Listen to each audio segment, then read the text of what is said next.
네, 그 최장 공통 길이 수열을 앞서 설명을 해주셨는데 저는 이어서 메모이제이션 기법을 사용해서 이 알고리즘을 해결하는 방법에 대해서 설명을 해보겠습니다.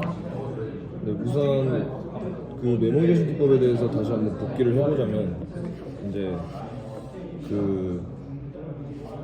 이 메모이제이션 기법 자체가 이제 따로 메모리를 이제 함수를 호출해서 계산한 그 값을 따로 메모리를 사용을 해서 거기에 저장을 해서 이제 계속 함수를 정기적으로 호출하는 과정에서 나오는 중복되는 계산을 줄여서 이 알고리즘 그 자체의 성능을 좀 올리는 기법입니다.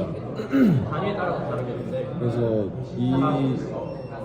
그 기법에 대해서는 피보나치나 저번 수업 시간에 다뤘던 동전 찾기, 동전 개수 구하기, 하여튼 그 알고리즘을 통해서 저희가 한번 봤었는데, 이 롱게스트, 그 최장 공통 부분 수열, 이것도 이제 메모이제이션 기법을 좀 사용해서 해결하는 방법에 대해서 좀 알아보겠습니다. 사실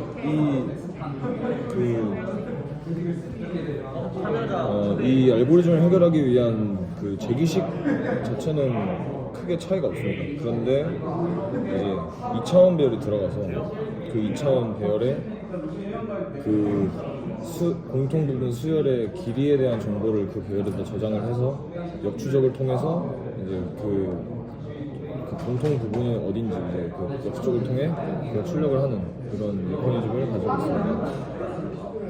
그 이제 PDF에 나온 그 예시 코드랑 그 배열 시각화한 거를 같이 보시면은 이제 일단은 최장 길이랑 그 배열의 최대 길이를 일단 우선 설정을 해두고 맥스라는 함수에 대해서 맥스라는 그 매크로에 대해서 좀 설정하고 이제 메인 그 알고리즘을 해결하는 함수로 들어가면은 이제 첫 베이스 케이스인데 이게 길이가 0이면 이제 0을 반환하는 그 케이스를 일단 우선 잡고요. 그 다음에 만약에 그 비교 대상이 되는 수열 그 수열의 비교 대상이 같다고 하면은 재기적으로 호출을 하게 되는데 그 다음 단계가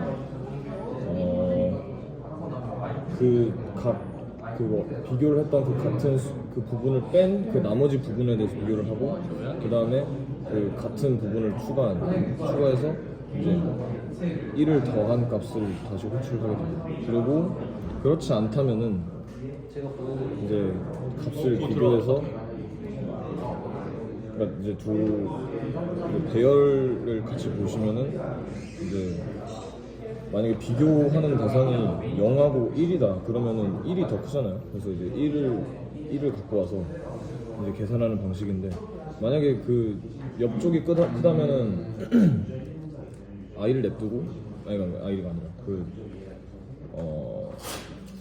s 배열의 그걸 냅두고 t를 하나 감소시킬게요. 아닌데 잠시만요. 저 잘못 이해한 것 같아요.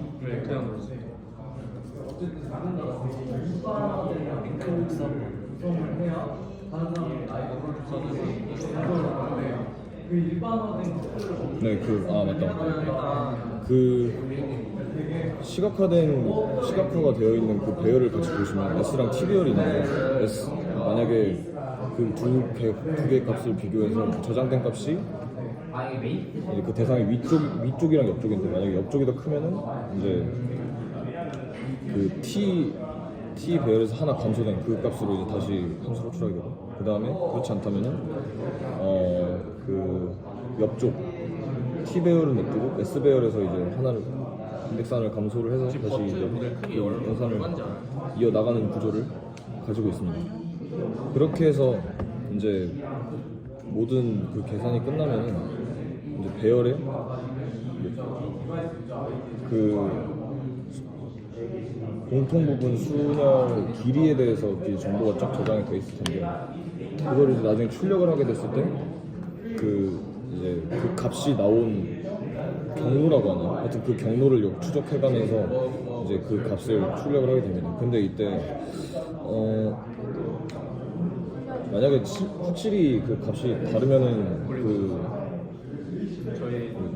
화살표라고 하나 그 경로가 확실하긴 하겠지만 값이 같은데 둘 중에 경로가 하나가 나온 경우가 또 있어서 이게 경로가 다르게 나와서 이제 순열이 여러 가지 나올 수 있는 점을 좀 체크를 해야 될 것 같습니다. 그리고 이 그 메모리를 제작을 할 때 오늘 교수님께서 잠깐 말씀을 해주셨는데 그 스트링으로 이제 10별 기준으로 스트링으로 배열을 짜게 되면은 메모리 소비를 좀 많이 낭비를 하게 되다 보니까 이 부분도 좀 유념을 하셔서 코드를 짜면 그 과제를 하시면은 잘 하실 수 있을 것 같습니다.